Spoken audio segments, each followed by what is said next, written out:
Hola, bienvenidos a una clase más sobre el análisis financiero. En esta clase vamos a hablar acerca del rendimiento y la estructura de capital. Las empresas tienen diferentes tipos de resultados financieros, tales como las ventas, obtienen utilidades, o sea, cierto nivel de ganancias, poseen activos, o sea, distintos bienes, recursos que pueden utilizar para realizar sus actividades, por ejemplo, como la maquinaria, pero también los inventarios de mercaderías o de materias primas. Igualmente poseen pasivos, o sea, poseen deudas, diferentes tipos de obligaciones, tanto de corto plazo como de largo plazo, y poseen un capital, o sea, los socios han realizado aportes de capital a la empresa e igualmente las empresas pueden ir financiándose a través de la acumulación de sus ganancias o de sus utilidades a lo largo del tiempo. Ahora, ¿cómo hace uno para saber qué tan buenos son los resultados de una empresa? Una empresa puede tener resultados, ganancias, por ejemplo, de 100 millones de dólares. ¿Cómo sabemos si 100 millones de dólares es mucho o es poco? ¿O cómo podemos nosotros identificar las principales fortalezas y las principales debilidades de la gestión que realiza una organización? Para esto necesitamos el análisis financiero y vamos a observar un ejemplo. Supongamos que una empresa entre sus resultados posee ciertos niveles de ventas y de ganancias y a su vez en su balance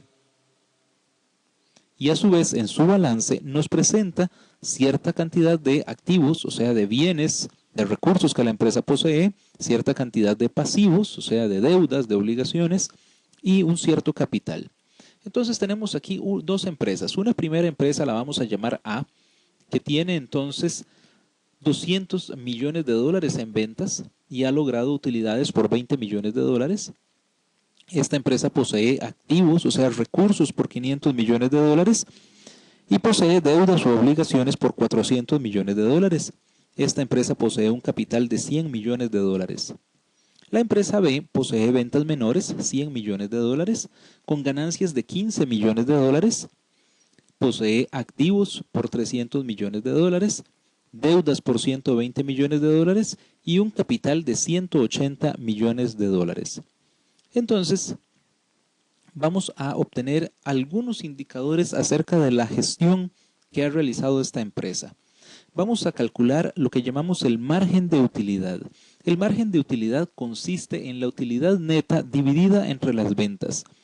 Vamos a decir entonces que este 20 que tenemos aquí corresponde a las utilidades netas, o sea, las ganancias después de haber restado todos los costos de producción, los gastos administrativos, los gastos financieros, después de haber restado los impuestos, y entonces quedan libres estos 20 millones de dólares en utilidades netas.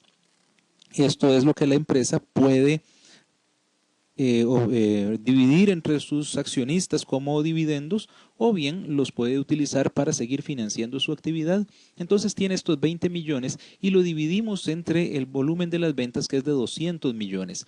Dividimos 20 entre 200 y esto nos da un 10%. Esta empresa obtiene entonces un margen de utilidad del 10%.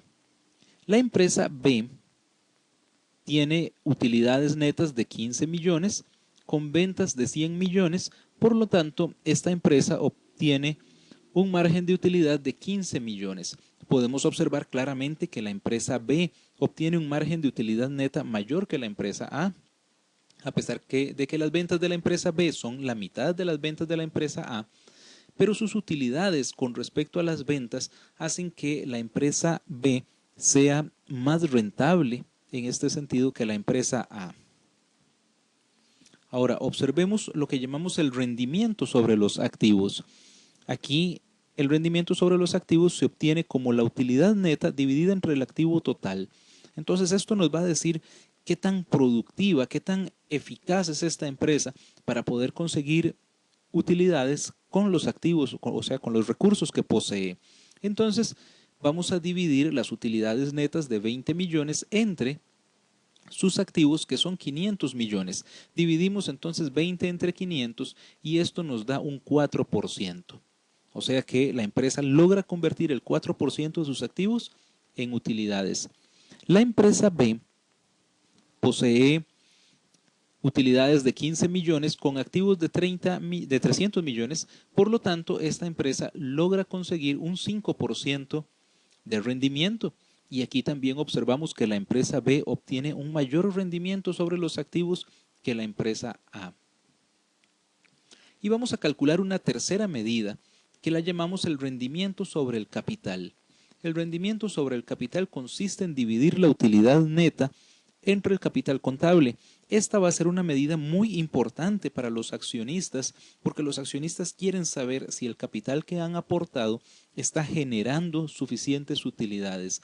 ¿Qué logra hacer la empresa con el capital que ha recibido? Entonces vamos a tomar la utilidad de 20 millones y la vamos a dividir entre el capital de 100 y dividimos 20 entre 100 y esto nos da un 20%.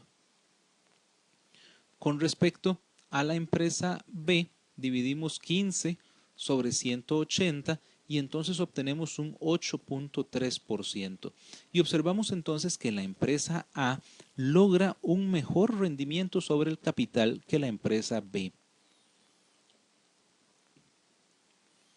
Aquí nos preguntaríamos nosotros esto, bueno, ¿cómo logra la empresa A un mejor rendimiento para sus propietarios que la empresa B? Cuando la empresa B tenía un mejor margen de utilidad, cuando la empresa B tenía un mejor rendimiento sobre los activos. Sin embargo, el rendimiento sobre el capital es inferior para la empresa B. ¿Cómo podríamos entonces explicar esta situación? Bueno, la respuesta está en la estructura de capital que posee cada empresa. Si nosotros observamos aquí el balance de la empresa A y observamos entonces su razón de deuda, o sea, observamos cuál es la relación que tiene el pasivo total con respecto al activo total. Esto nos dice qué proporción de los recursos que posee la empresa se han obtenido a través del endeudamiento.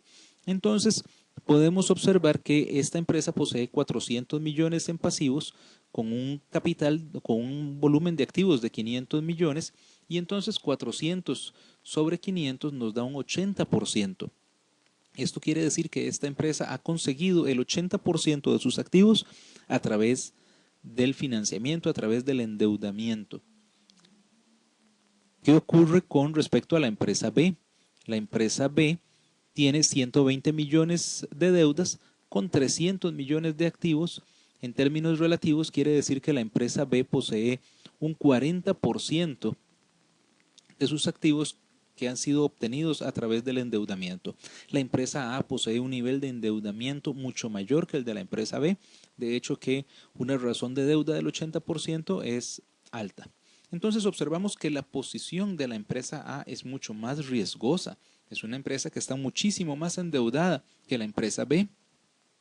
Pero gracias a eso, la empresa A puede obtener una mayor rentabilidad para sus propietarios.